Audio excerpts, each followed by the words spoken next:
Welcome to LockerRoom Radio. Oh, how it has been so long, but we are here, and as always, we're here with something definitely worth watching. To my left here, we have Poze. We have the founder, we have the creator, the father, the mother of the baby that is YEYE CLAD, and what a baby it is.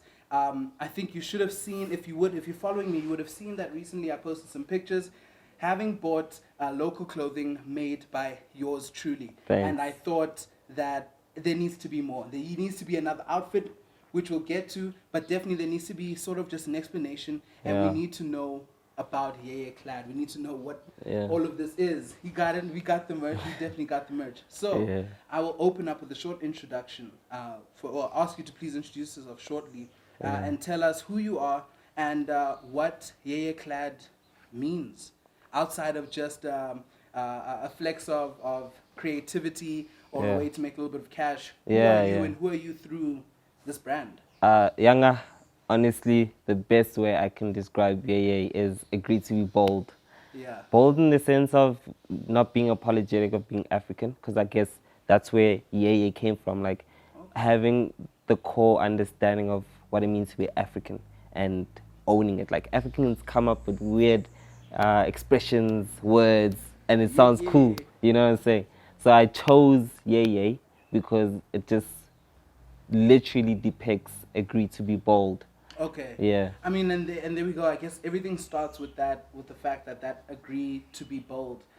It starts with wanting to, when you go out, and I think this is what I found, this is what I learned, and this is, I think, what set me off with this whole thing, is when I put those clothes on, that first black outfit, and I went out, I thought to myself, you know what, damn it, I did it. Like, I was the guy who put this on and went out, and I'm as confident and as happy to be in it as anyone could be. So when you say agree to be bold. Bold, when you put the item on, that's... You agree to be bold, and that's the essence. Bold.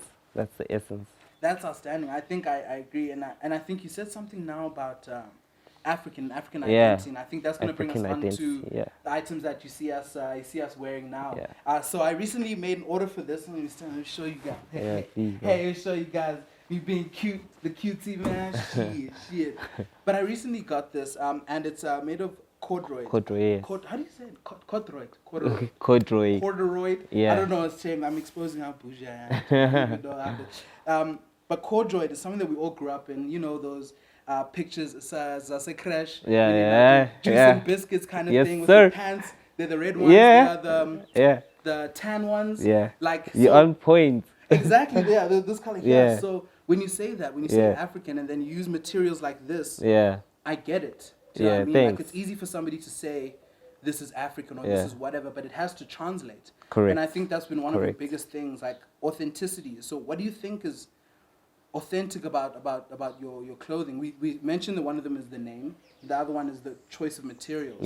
But what else helps it stand out other than, outside of the Zaras and H&Ms? I often think to myself of what makes YEYE and African, more importantly. And at first, you won't understand it in the sense of you won't know what YEYE is. But when you engage with it, wear it, buy it, and I emphasize on buy, because you're not only helping me, but you're helping many others to have a living off of what we make. And again, the need that I hope we're addressing in South Africa is creating jobs, and that makes us African, because, as you know, unemployment in 2020 for youth unemployment sits at 8 million. And like, I've come across so many youth, they're so talented, but like, they're not getting money for their talent. And I think one of the core things of why I started YEYE was to have ownership, first and foremost. Then I got to learn that, wait a minute, I could actually add value to someone else's life, whether it be through promotions, whether it be through making the clothes for extra help. Extra hands would obviously work immensely, as well as promoting different mediums. But at the end of the day, I know it is contributing to your lifestyle in a positive way, not a negative way. Like, and you what could is that positive contribution? As in, like, just I guess you're becoming part of a community. I guess you're becoming part of Yeah, so in what I mean being part of a community is, like I'd mentioned, adding value to your livelihood.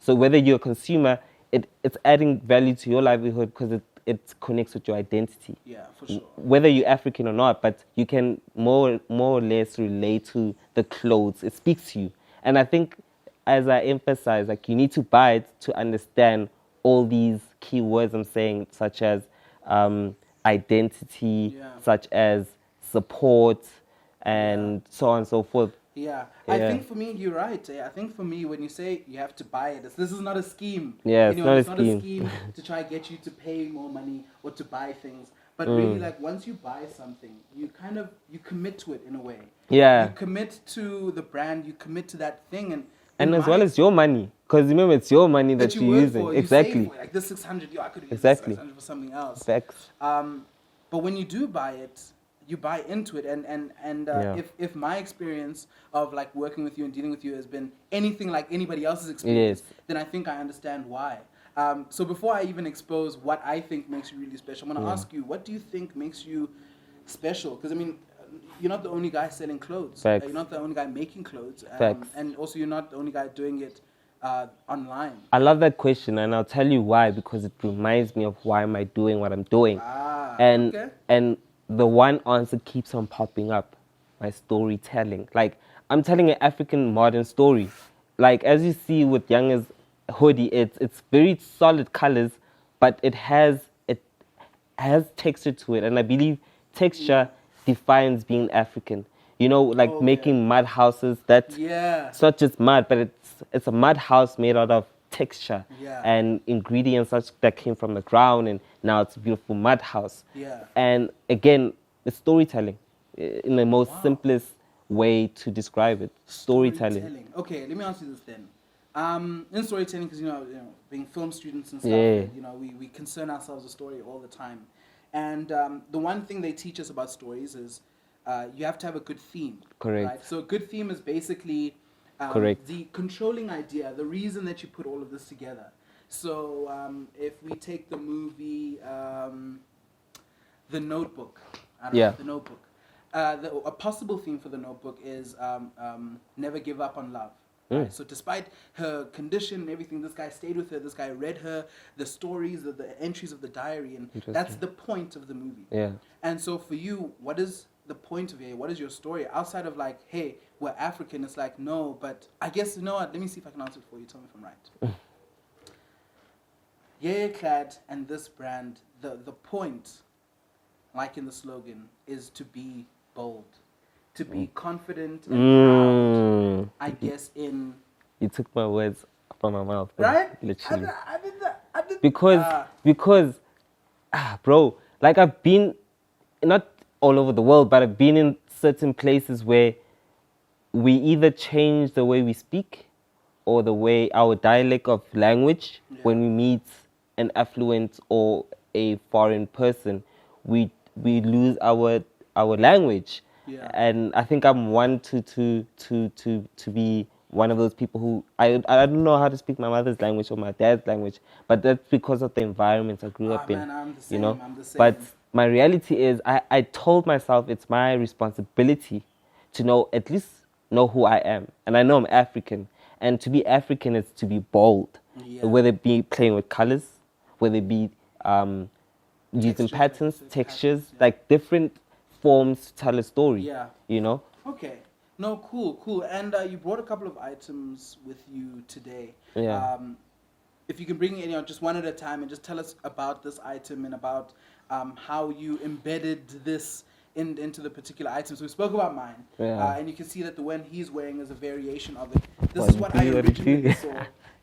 And I love even the blue and the red, or the navy blue and red. I love contrast, that. Beautiful. But another great thing about YEYE, and in fact, sorry, I didn't mention this before, but all of the tags and all of the Instagram handles and Twitter handles, everything will be in the comments below, and I'll put them in the video. Please go follow. I'll follow back. We follow back. We follow back. And it's the fact that we saw that, and I could even open a conversation with you and say, hey, what else could we do? Exactly. What other variations of this outfit? So it's even the amount of money that you put into this can go a long way. I don't imagine you'll be able to go to the head of H&M and say, hey, look, dude, this shirt is dope, but I think if you just at a centimeter at the bottom. Yeah. We don't have that. But being able to support local people and being in contact with local people means that we might actually be able to get a product that's better suited for ourselves. Yeah.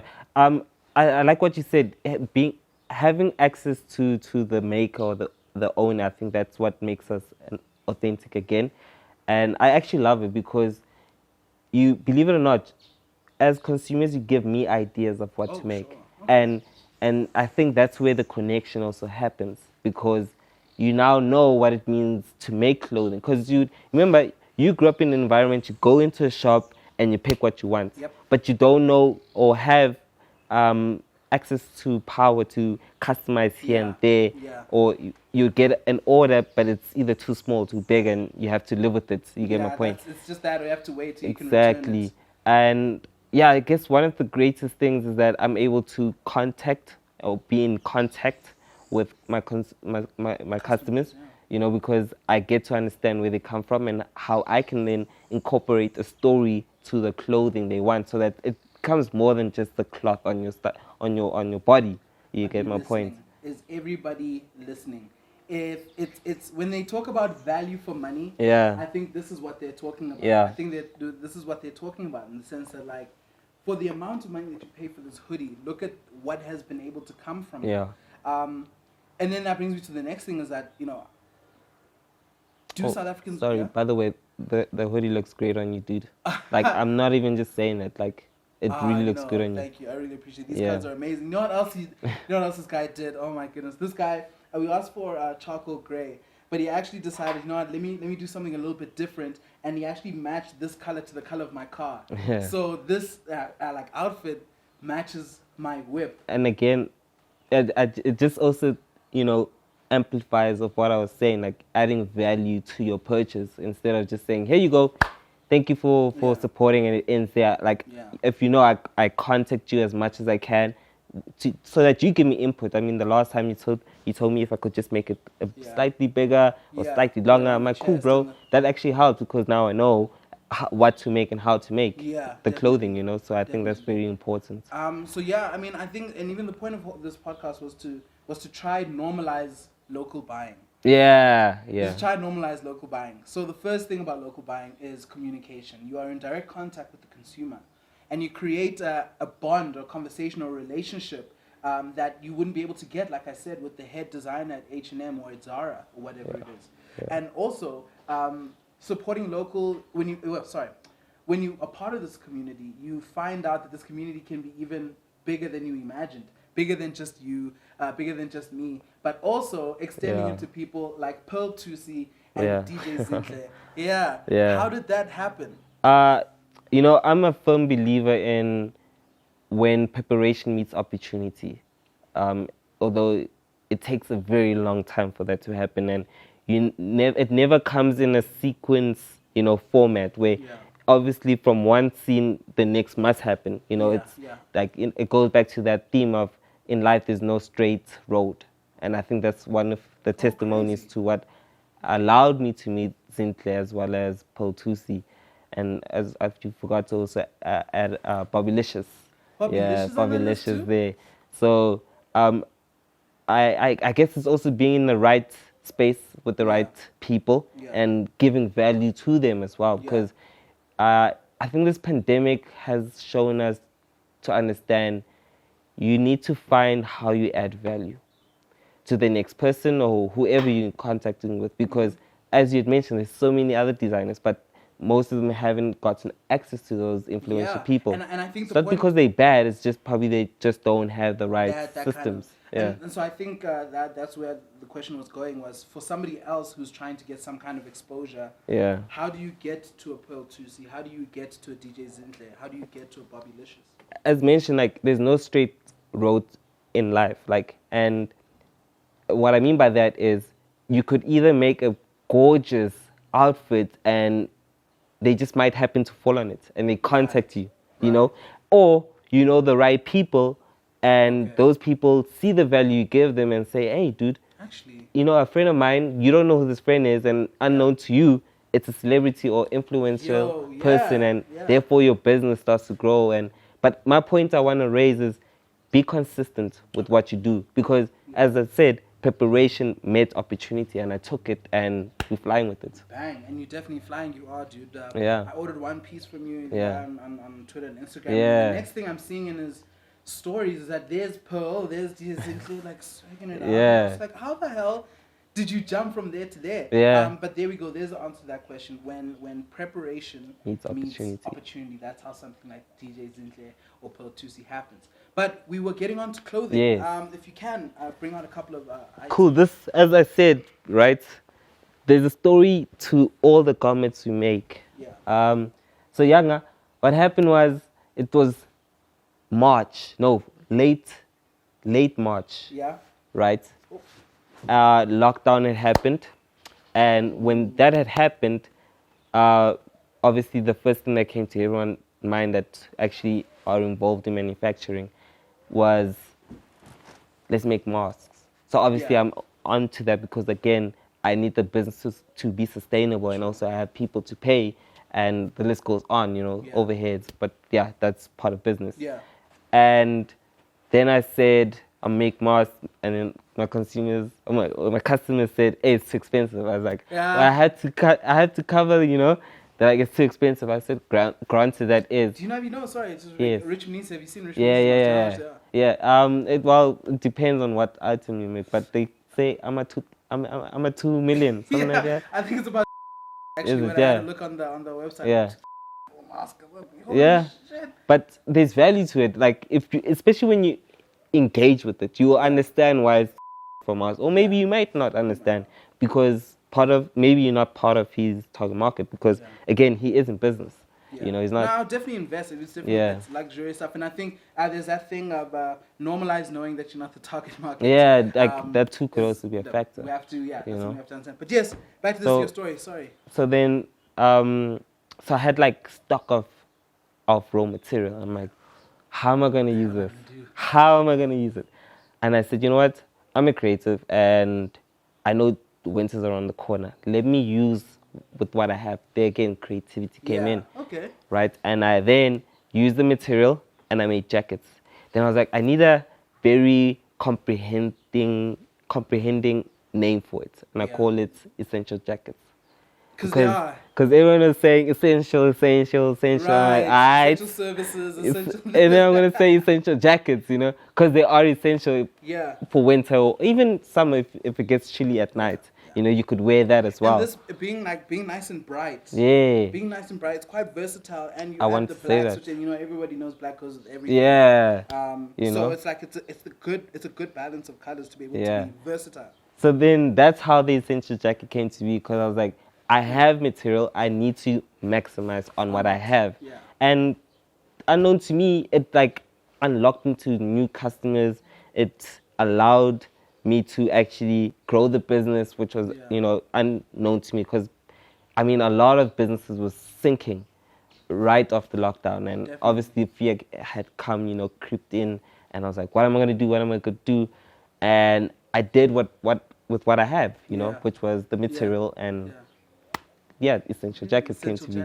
And then there's also a design, so a logo, if I can call it, that you've come up with, that sort of, can I call it Yeye's trademark? Yeah, you could say that, because it depicts that African story and identity I keep on emphasizing. If I may show you, right, because it's better shown than to speak about it. So if you see carefully, Yanga, right? Yeah. If you see carefully, it's like a Y that's interpreted, right? Right. And I think the Y shows an African aesthetic in one way or another. Yeah. Because, again, I'm trying to tell a story with the clothes I make. And Y Tribal depicts African beauty. Like, I want people to see this beauty in African patterns or African tribes as well, because there's content in African tribes. Yeah. But I think with regards to this one was more of emphasizing African child, love yourself and love others.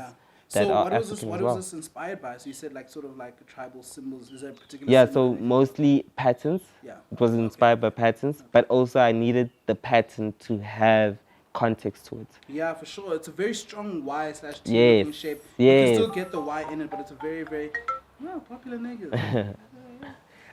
But it's a Y shape. It's a very strong shape. Yes. There'll be a close-up for everyone to look at, like a really good close-up for it to look at. But this is a pattern that I think is really cool in terms of solidifying an identity. Yes. Something that you can, you know how Louis V and Goyard and all of those have those shapes and patterns that Yes. are them. I think this is the beginning. Yes, of something it is like the that. It's where it beginning. started. I agree with Yeah. you. Most definitely. Because, again, Yanga, I'll keep on emphasizing on this. Like, African identity means everything, because as we grow, we become exposed to different cultures, and we become part of those cultures we're exposed to, but sometimes lose who we are. And I guess Yeye is one of those foothold brands where it reminds people to say you can still own your identity in a modern era. And our identity is being African, and we're owning it, whether it be playing with colors, as you can see, whether it be playing with patterns, whether it be playing with designs. Even materials, dude. Even materials. Like this back. Right? I think it's Nostalgic. crazy. Yeah, it's very nostalgic. Yeah, that was the whole point again with regards to this theme. It had to be not nostalgic, but also memorable. That's outstanding. And so what else can we expect from you in the future? So, I mean, hopefully you've gotten a pretty good idea of the kind of clothes, and there are many, many more. I think there is, you can definitely go onto the Instagram page and look at all the different looks and things. There's a set of, there's a shirt, shorts, a navy blue striped shirt, shorts combo that I have my eyes on there. So like 3 or 4 things. Like, this is the kind of guy we have to make a list. You buy the first thing, you have and to. you're like, okay, cool. What's the next thing? And that's, once you get the next thing, and say, okay, what's the next thing after that? I love you said that, because reality is all my customers that I've engaged with, they always say, then what's the next thing? What's the next thing? Because I think Yeye has that effect on people. Once you wear it, you understand that, oh, I actually want something else. I actually want that. I want to add to this. And unknown to you, you're adding value to this community that's actually brewing up, because once you contribute something with regards to monetary or word of mouth, you're helping this brand grow to be sustainable. Not only for myself, it's really not about just for myself, but for those around me, you know, to give them a great livelihood as well as for myself, you know, because it has to be a team effort type of situation. And I think and again, the point of this podcast is to expose everyone and fashion lovers all over the country, because there are definitely many of us, to an avenue of fashion that we may not think about every day. Buying the online stuff on the online boutiques. I think my experience with YEYE CLAD really made me fall in love with the idea of buying local things, and I will forever be buying local things. At least from you should be. I see a very not from me, but I mean like from different, definitely, local. Definitely, it's a general practice. And I think if you are looking for somebody to jump into this local thing with, if you're looking for sort of a first lover in the world of buying local clothes, then YEYE CLAD is definitely the place to go, 100%. From DM or WhatsApp, whatever it is, you are going to get the value for your money, hands down, without a doubt. There is going to be a photo shoot that is going to follow with these. I think they're going to be released, I don't know when, how, so you'll get even a better idea of how what we're talking about, and what the looks are, what the textures mean, and so on and so forth. And with that, I'm going to ask, are there any closing comments, anything you can say? Not at the moment. I just want to add this one. Ooh. Yeah. Ooh. And then one more after this one. Pardon me. Pardon me. So, as you see, This is where the pattern began. I think this is the first item that you showed me that incorporated the pattern. So it's a mix of the essential jacket with the white tribal. And it's like, what the beautiful part about this, right? On the front side, it looks like a wholesome, fit. But as you turn around, there's another surprise element in regards to the white tribal on a different side of on the back of the sleeves as well. But again, it's also clean. It's very, adaptable in whatever lifestyle you're doing. Just a clean all black with this but it's very, awesome. It still speaks to our story, being authentic, being an African beauty. Actually, if I could say it like this, put in these words, it's almost like putting on a suit of armor. If I can imagine. You could call it that, because it's exactly that. It is. You put on this item and you feel like, damn, I've been, with that boldness and that pride that you have, like it feels really, really good. Something like that. So there was the other item. The tee. So with this tee, right, this is where we all started. Right. People would ask, like, what is Yeye? All those questions where it's really exciting when you're starting, because it tells you you're doing something, you're causing a conversation, some kind of curiosity, you know, you're starting a conversation, you know. And I guess that was it, to say it's a name that's catchy and you like it, you know. But more than anything, what the meaning behind Yeye is agree to be bold. And that's why, if you see carefully, you saw the red on top of the Y's. It's to capture your attention for a reason. And then with the gray, it was to say, come closer and see the name, the detail in the name as well. You know, there's a whole entire color science. Because if you see carefully with regards to the typography, is that the word? With the Y, the E, the Y, the E, it somewhat has an African feel to it, like with regards to the the writings of the patterns, even the spelling and stuff like that. Exactly. How we're phonetic. You sort of say the word as you see it. Yeah.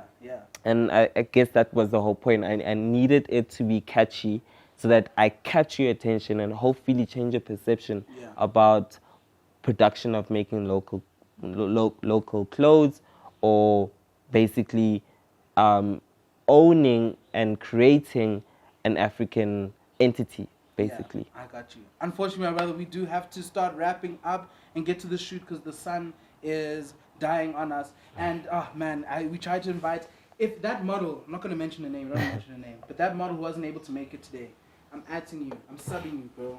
You've been subbed. You know who you are. You're missing out on something dope. It would have been so great. But yes, the point, a moral of the story, buy local, guys. Buy local. And if there's a place to do it, if there's a person to do it with, it's definitely here with YEYE CLAD. It's definitely here with Poze. I've had an amazing experience with this brand, and it's something that I feel like I will be repping forever. I'm happy. As far as I can. And being able to create unique pieces, things like this, is something that I think all of us should really be trying to buy in. So if you're trying to go local, if you're trying to find something close to home, find Yeye. Be bold. Agree to be bold. The community that is Yeye is waiting for you. Any final remarks? I'd just like to basically say, agree to be bold, especially in times like these, you know, where things are uncertain, there's fear, and also stay home, stay safe if you can. Not to say that everyone should, you know, but just be considerate of the people around you, and love the people around you too, because love is powerful. Love is powerful. Thank you very much for joining us here. Me, Yanga Magic, and Poze here, LockerRoom. Special thank you to my camera person, Palesa at the back there. Trust me, it takes a lot to put this thing together, so I just want to say thank you to everyone here. Thank you to everybody watching, and we'll see you again soon. Agree to be bold. Agree to be bold.